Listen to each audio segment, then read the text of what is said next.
Even if you are living under a rock, it's not possible that you have not heard of the company Apple, the brand that revolutionized the tech industry and transformed the way we interact with technology. With a market cap of a whopping $2.4 trillion, Apple is a global powerhouse that has changed the game for good.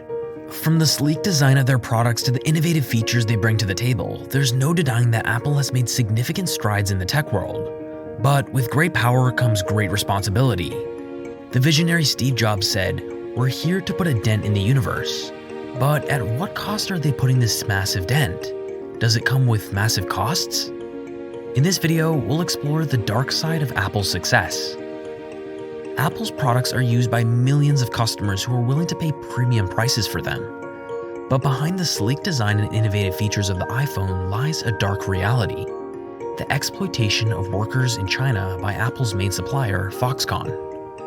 Foxconn is a Taiwanese multinational that produces about 80% of iPhones worldwide at its plant in Zhengzhou, China. The plant employs over 200,000 workers who work long hours under harsh conditions for low wages. Foxconn has been accused of violating labor rights, safety standards, and environmental regulations by various watchdogs and media outlets.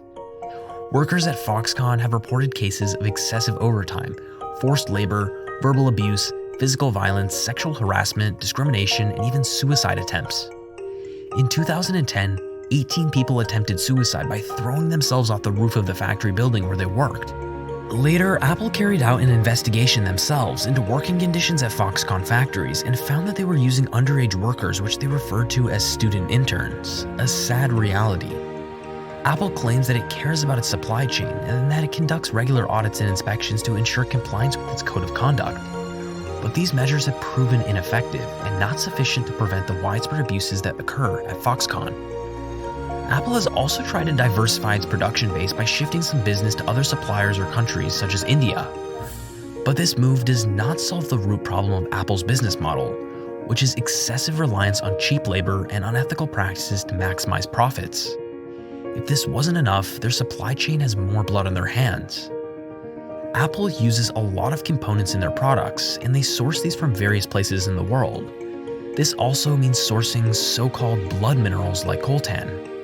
Blood mineral is a term that is used to describe minerals that are mined in conflict zones and sold to finance armed conflict against governments. These regions are plagued by violence and human rights abuses. This is a serious issue that has the potential to damage Apple's reputation and brand. Consumers are becoming increasingly aware of the impact their purchases have on people and the planet.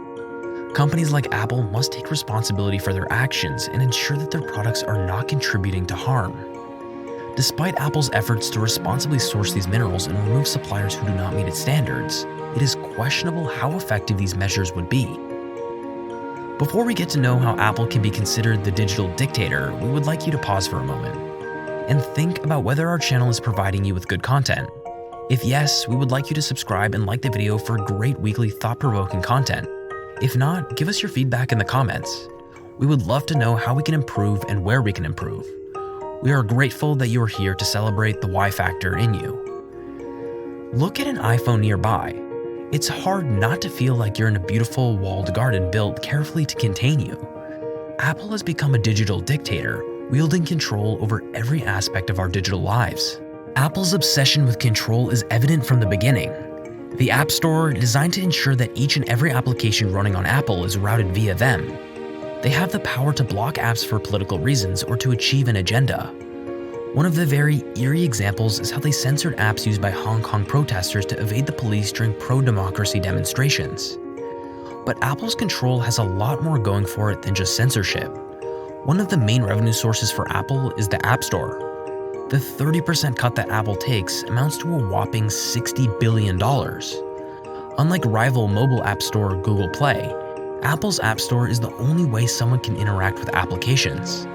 The Apple Store is so important for them that they fought fiercely in the Epic Games vs. Apple lawsuit, and surprisingly, they won the lawsuit. If you want to know more about that, check the link in the description. Apple's closed approach goes beyond its operating systems and into its physical devices. Recently, iPhones can also detect third-party parts or repairs by non-Apple service centers, and these devices refuse to work. Apple's control over its customers is absolute, and the company will do whatever it takes to maintain its grip over them, because that's how they stay on top. Large companies are all known to play at the edges of morality while taking enough measures to not be illegal. This is no exception for Apple as well. Though Apple proudly says that their products are designed by Apple in California, Apple is not alone here, but there might be some hypocrisy in their pride considering how they successfully avoid taxes. Apple has been accused of avoiding taxes by sheltering substantial amounts of income via offshore corporations. While Apple was in compliance with US and overseas tax laws, many critics and media called the company's tax avoidance outrageous. In 2013, US Senators John McCain and Carl Levin had labeled Ireland a tax haven for global companies such as Apple during hearings in Washington on the issue of corporate tax avoidance.